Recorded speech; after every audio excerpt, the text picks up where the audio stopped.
I'm almost don't want to admit that I've bought this junk, but trust me, it's gonna benefit us in the long run. So yeah, I'm gonna go ahead and explain what we have bought and why. So what have we got here? Obviously, we have a complete frame, but what is it? It began life as a 1974 El Camino SS, and I have checked the VIN, and it's a big block 454 car from the beginning. So that's really positive. And when I figured out that it was a big block car from the beginning, I was thinking that maybe we could be lucky. And we were. So we have a limited slip rear axle.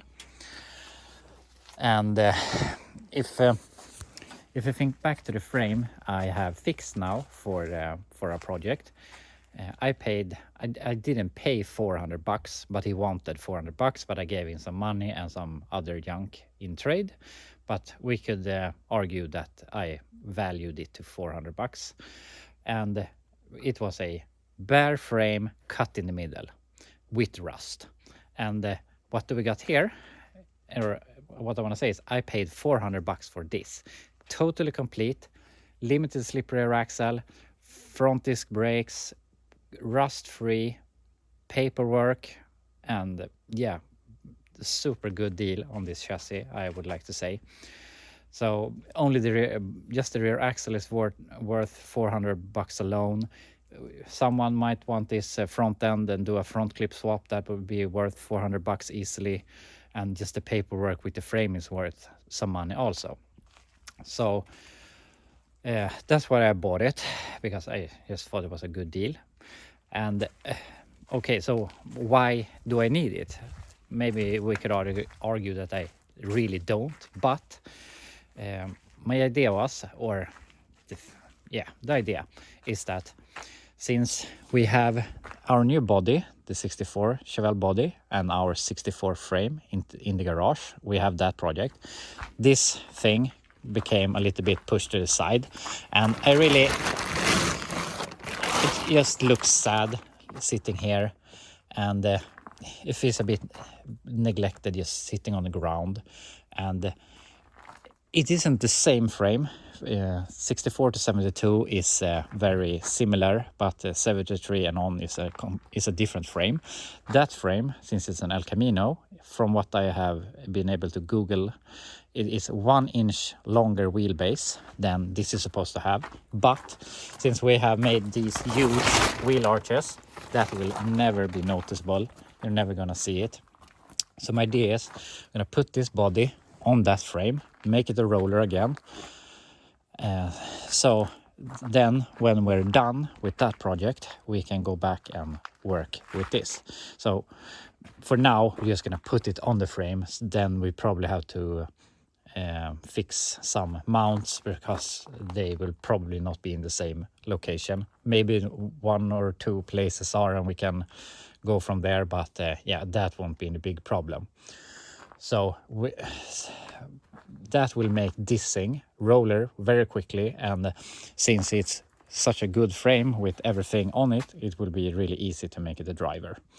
So yeah, that's my plan. That's why I bought it. I really don't need it right now, or the expenses, but it was $400. It was an hour from home, and I felt that if I have it, when we're done with the 64, we can get right on the 65 and make that a driver instead of being junk as it is right now.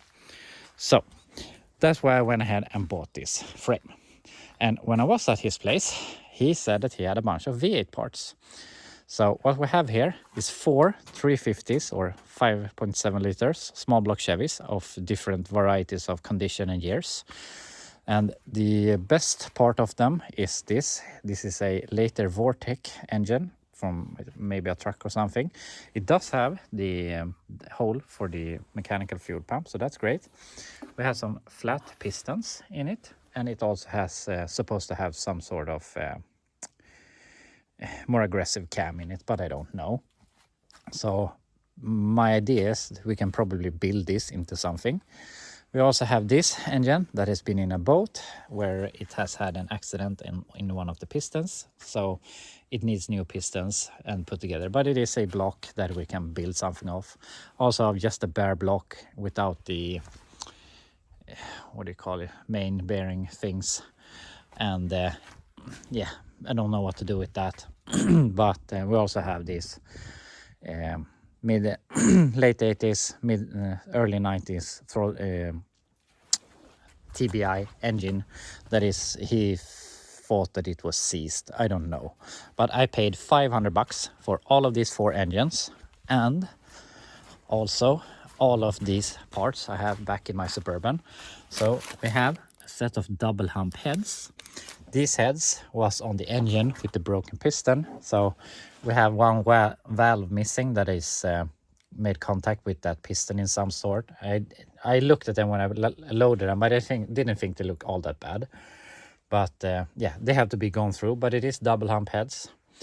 And also on the other engine that I said was the best of them, have had these are aluminum Corvette heads, he said, but it is aluminum small block heads. So probably with this we can build at least one good engine here in the future, and maybe 2 or something, we'll see. But for now I'm just gonna store these and put them away for a later date. But yeah, that is my little shopping spree here on a Monday morning. But yeah, most of the day has already passed. But before we finish off this day, I wanna, since I have the forklift here in a way, we might as well unload this, put the Chevelle body back on, put the 65 Chevelle body on this thing, just lay it on there so that it looks like a car. Because yeah, as I said earlier, it just looks so sad sitting there, and if it looked a little more like a car, it would be a lot more fun to get back to in the future when we're done with the 64 back here. So yeah, that's the plan. I'm gonna try and put the body on this frame.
So this went together even better than I thought it would. These front ones seems to work without modification, or at least very little modification, because that's right. We had one bolt here from the original mount that has broken, and that went straight into the hole, and that seems to be lining up. So if it might as well bolt right in, at least here in the front. And it's very hard to show you here in the rear, but the cross member over here that has the body mounts lines very well up with the support in the body, or at least it will be very easy to make some mounts. And I haven't even checked on the middle, but it couldn't be that bad to make those work. So I'm gonna say that this went better than I thought it would. I don't know why it's so twisted, but it's low on air there. It's low on air in the front. It sits a little bit higher on the ground in the right front. So if we air up the tires and move it around a little bit, maybe it will straighten up. Because if you look under here, it seems to be the same distance between the frame and the floor on both sides. I also have this rear section. I have it loose. Someone has cut it off, but I have it. So for 400 bucks, our body that was just sitting looking like trash is now on a frame with a limited slip rear axle. I have a drive shaft for it also. We have complete brakes that is supposed to be functioning with discs and power steering box. So yeah, we couldn't get away any cheaper getting this thing together. So yeah, I'm really happy with that. Those wheels have to go as fast as humanly possible.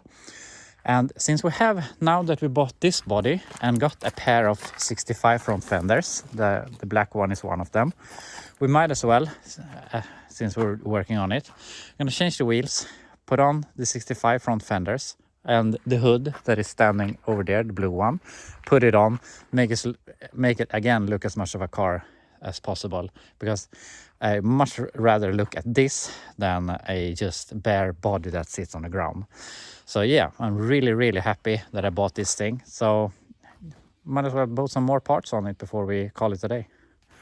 I dug around for some wheels. These are the studded winter tires for my 67 Chevelle. And these tires are really small. It looks really ugly, but that's what we have. I have a lot of the big GM bolt pattern, but not a small bolt pattern. And I was going to put these in the rear, but I forgot that one of these leaks a lot of air, so that's not going to happen, unfortunately. So yeah, put those on the front. I might go and pick up I have 4 of them, but I really think they look so ugly because the tires are so small. But the most important thing is that we can get rid of these ugly BMW wheels, because I really don't like BMW.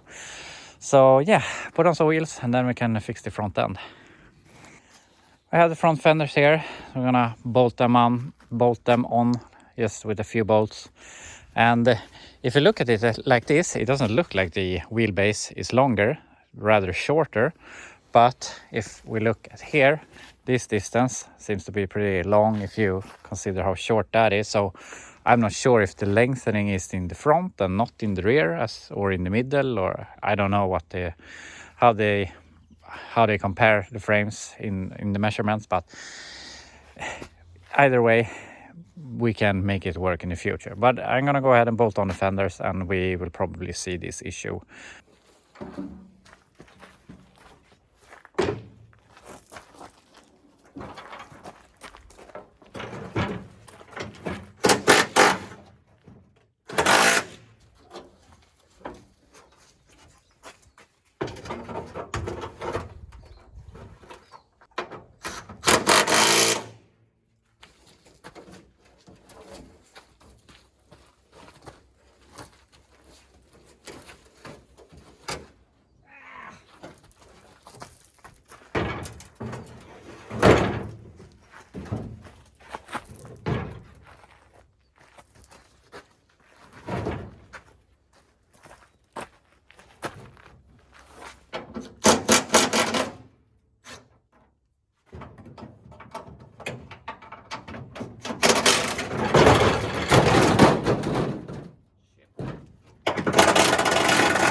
Just like that, it looks a lot more like a car.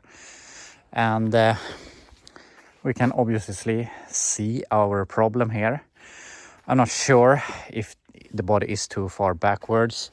It doesn't seem like it if you look here, but I mean, we can start modifying stuff, but I might as well try to lift it, roll the chassis backwards a little bit and see if it works. But I don't know if it's gonna do, but might as well try.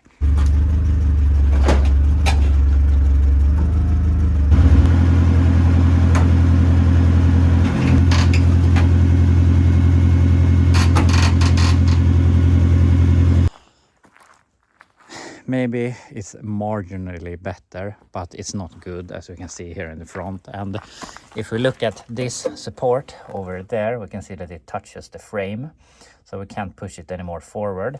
And I just assumed that they had made the cars longer in the rear. Why, I don't know, but I just assumed that to make, since from what I understand, El Caminos and Chevelle frames from like 68 and forward are longer than the coupes and four doors. And I just assumed that they wanted more space in the rear. But I don't know how this equals out, but obviously it's more like they have pushed forward the front suspension for some reason, maybe for handling properties or something. But I don't know if the 73 and up that this frame is, I don't know if they follow the same rules as the 68 to 72 frames. Doesn't matter, we can tackle that problem when we get to it. For now, I'm just gonna park this thing, and I'm really happy that it looks like a car again. It just looks so sad being on the ground when we had actually made a bit of progress on it, making it a car, and now we're basically back to as far ahead as we've ever been. Besides, this doesn't fit on the frame, but when we have it on the other frame that I have, it was only on 3 bolts, so I mean it isn't really much worse now. So now I'm gonna go ahead and just park this and forget it for a little while, but we're at a really good point to keep working later on. We have basically everything we need to get that to be a running and driving car again. So yeah, for now we're gonna forget it so that we can work on this thing, and when this thing is sold and gone, we can get back to the 65. So yeah, for now we're gonna forget it. So I'm gonna go ahead and clean up a little bit here, and I will be back with you tomorrow when we're going to keep working on the frame in the garage instead. We're back, it's Tuesday morning, and now I really have to focus and just working on this frame. No Facebook Marketplace, no looking at other ads, or no, yeah, you get my point. I really need to get focused on this thing alone. So what we're going to do is we're going to work on the frame stuff here. And since I think you will see this in the background and maybe ask, I might as well address it right now.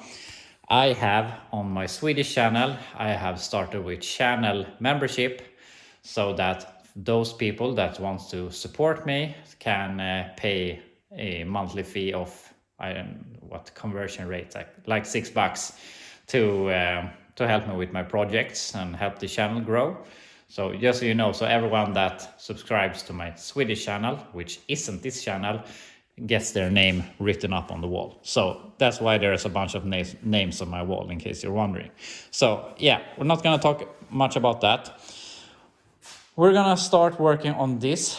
I had all of the other suspension stuff here. I have taken those outside because we're gonna clean them. But the rear axle, we have to do some work too before we can paint it. And the major thing is this rust. And I'm not sure why this bracket is going all the way up here, because I mean the spring sits here. This shock absorber sits down here, and the lower control arm sits here. So I'm not really sure why this top part is like it is. So I mean, I could leave it, but I really can't, because that will look horrible. But my idea right now is I'm gonna cut this at an angle like this, and then we can just plate it. As I can't really see the point in this extension. Maybe there is some, but I can't figure it out. So yeah, that's my plan. I'm gonna cut this, box it, and weld it, of course. Then we can clean it and paint it and put it in the frame. Here's my idea. I just cut off the bad parts, and I'm gonna put this lid on. I really can't figure out why we would need this flat surface here. And I mean, if we're doing it wrong, we can redo it later. And I don't think the control arm will hit this, because this bend is below it. So yeah, I think this is gonna work. So I'm gonna weld this up, then we can clean this as good as possible to make it look as good as possible when we paint it.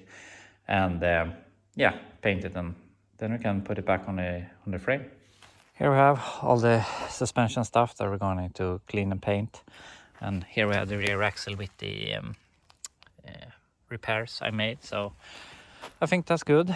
So unfortunately, there is we're still in the time where it's negative in the nights and above freezing in the daytime. So my water hose has to be unfrozen, or it has to melt.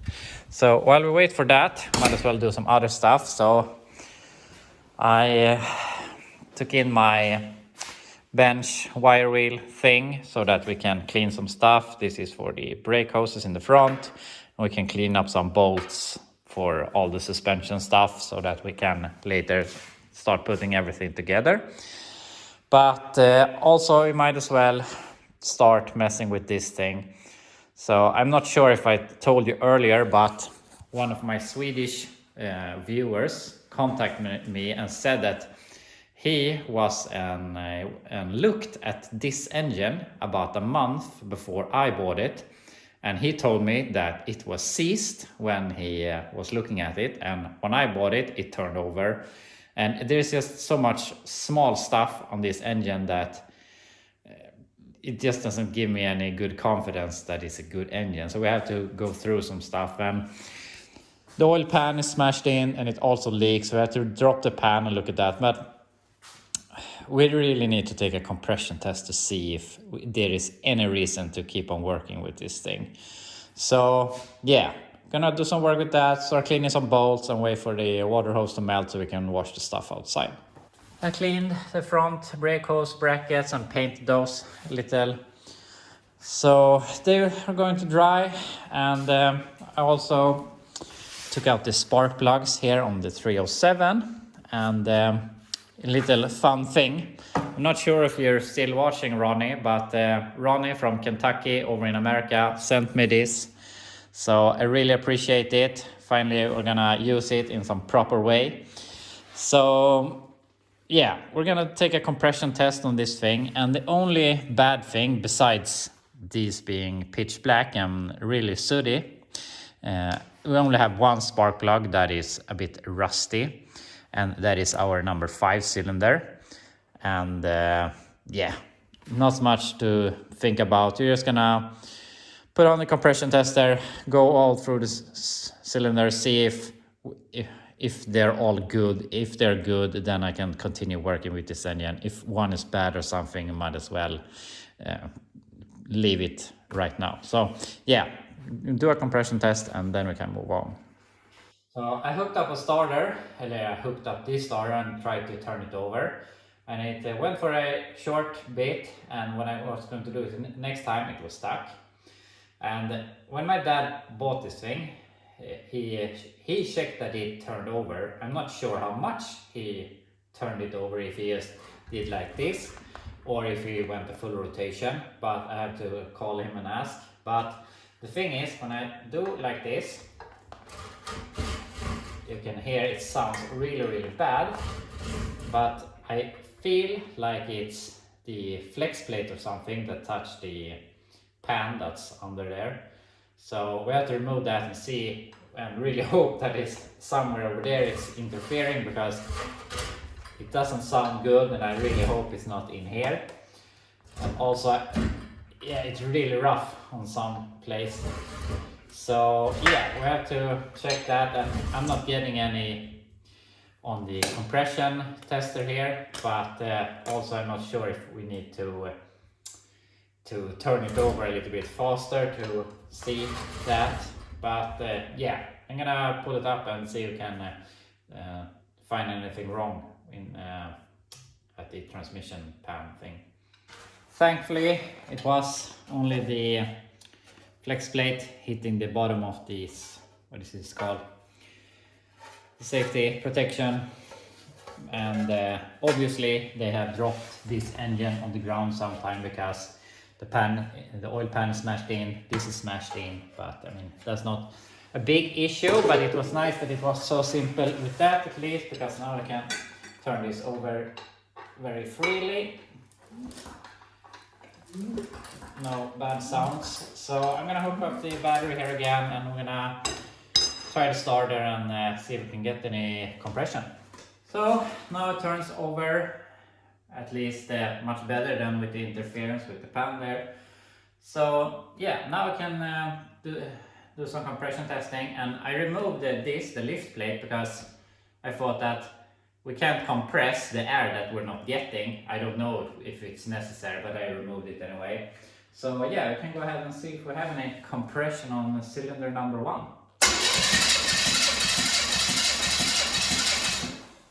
Yeah, we seem to have 120 psi, and I probably said this before, but I am not an engine builder or engine professional or anything close to it. I have built one small block in my time with my dad's help. So yeah, I'm not an engine guru, but I think this is good enough for this. I don't think it's supposed to have much more. So I'm gonna go all the way around and see how it looks, and then I'll be back so we can talk about it. So I've done the compression test on all cylinders, and I gotta say it doesn't really look that promising. And as I said earlier, I have very little experience with this. What is good, what is bad, what is what. So yeah, take it for what it is. So I have both written down both in PSI and kilos, and we're at, I think in America you talk about PSI, so I'm gonna go with this. We got 130 on this, which if I look on Google, 130, 150 around there seems to be normal. And over here we're down at 110, here we're 150, 145. But over here we're down to below 100 on these two cylinders. And then this has a hell of a lot of compression. I have tested it several times and I get this 190, I don't know why. And this is 170, also very high. So yeah, I don't know. So what is wrong with this engine? If this was in a car that has been sitting for a long time, I might have think that we have some piston rings that have stuck on the piston. But since this, from what I heard, came from a running vehicle, probably not as good running, and then it looks like it's been sitting inside, so I don't really think it's the piston rings that is just stuck. Probably it's worn piston rings, bad gaskets, bad valves, something. So yeah, that's a bit of a setback. I was hoping this was going to be at least a decent engine, but it doesn't really seem to be. Is it worth pulling the pan, smashing it out, filling it up with oil, trying to start it, or it's just a waste of time and oil? I don't know right now. I have to talk, my dad is a lot better with engines than I am, so I have to do some talking with him. But yeah, I gotta say I'm a bit lost here what I'm gonna do. So yeah, I'm gonna think here a little bit what I'm going to go forward with, and I will be back. Okay, so obviously it wasn't meant to be with the engine, because right after I turned off the camera, I got some packages here from Rock Auto. So what we have some radiator hoses, we have some shock absorbers, some ball joints, some rear brakes, spark plug wires, parking brake cables, oil filter, stuff for the rear brakes, brake hoses and stuff like that. So we have basically everything to put this back together, except for one thing, because I didn't order new bushings for the control arms because I wanted to ship out. And they are, for me to have them at me here in Sweden, are $300 with shipping and taxes and everything. And since the bushings were dry, but they were still there, they were doing its job, I thought I might ship out on them. But I really thought that we have taken it this far, we're not going to ship out on the bushings, even though I really think that we're going over budget on this thing. But I want to do it properly. So yeah, we have to wait on those. I ordered those one day after I ordered this stuff, so hopefully we'll have them tomorrow or maybe on Thursday. So yeah, that's where we're at right now. So yeah, also the sun is up, and I think my water hose has melted, so we can go ahead and wash the stuff outside. I got my pressure washer outside here, so we're gonna go ahead and wash all of this. We still have to wire wheel it to get it clean enough to paint it, but yeah, we need to wash it anyway. I started wire wheel this, but it's a lot of dirt in here. I'm not going to be able to reach. So yeah, also we have to do some rust repair here on the lower control arms later on. So yeah, I'm gonna wash those, and while we have the pressure washer outside, I might as well wash the body here. And you can see this has been sitting for a while with this sort of moss on it. So this is an old project that someone started to turn into a race car that never got finished, probably over 20 years ago. So yeah, it's been sitting. So I'm gonna go ahead and wash this also, so it can look a little bit better.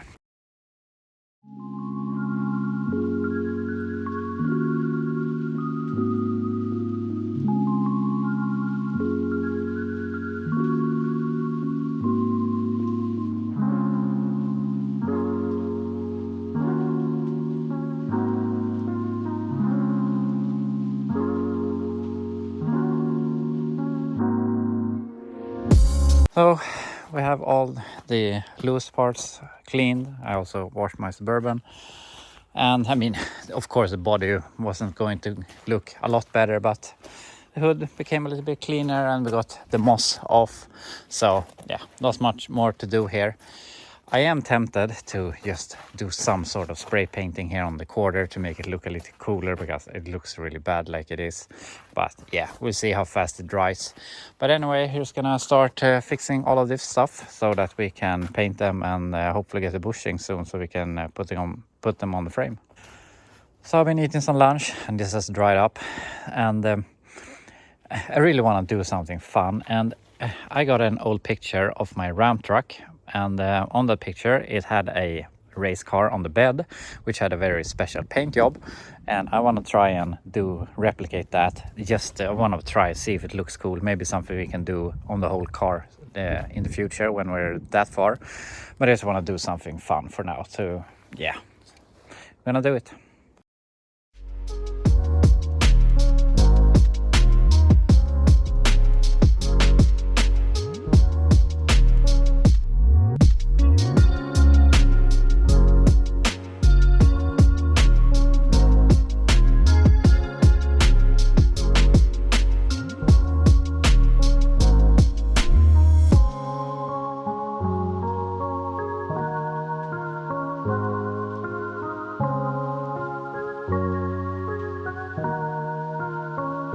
So I think this looks pretty cool.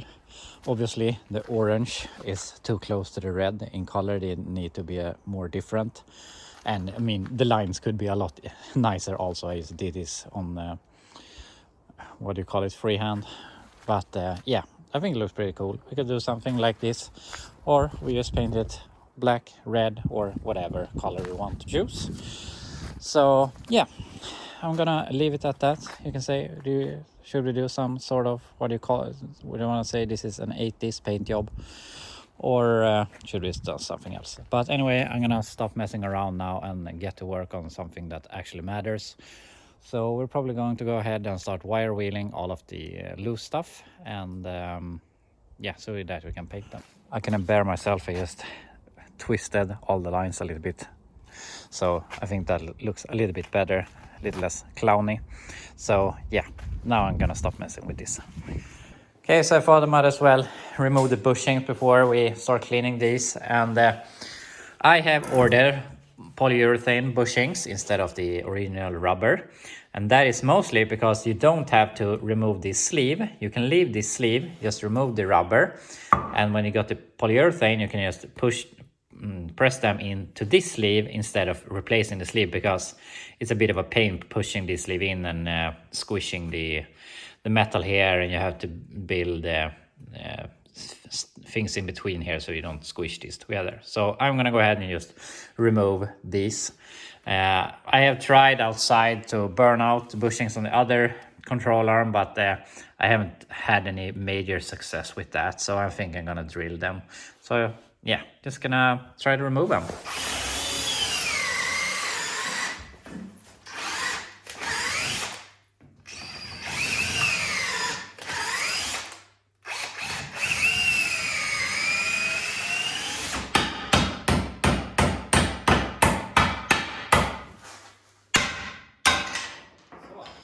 So that went really smoothly. We have all of those out, and I looked at the upper front ones, and these have the older style with the greasable things, and I gotta admit that I've never taken this apart, and I thought that there was some bushing in here or something, but this seems to be just this thing, threads onto that and rides on this.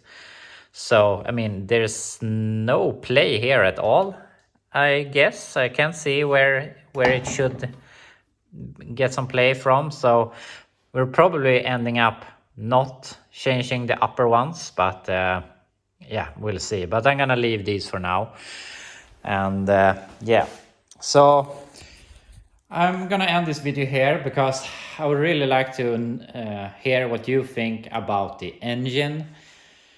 Should I just quit while I'm ahead, shove it to the side and go through it sometime in the future? Or should I just smash out the pan, fill it up with some oil, see if we have oil, see if we have oil pressure, and if we have, just send it, start it. It's definitely going to run. I'm very sure of that, but it probably won't run very well, but good enough to make this frame run and drive. So yeah, what do you think we should do? Just park it or send it, I guess. So yeah, tell me what you think, and tell me what you think about the paint job idea, or should we do something else? But yeah, thank you so much for watching, and I will see you in the next video.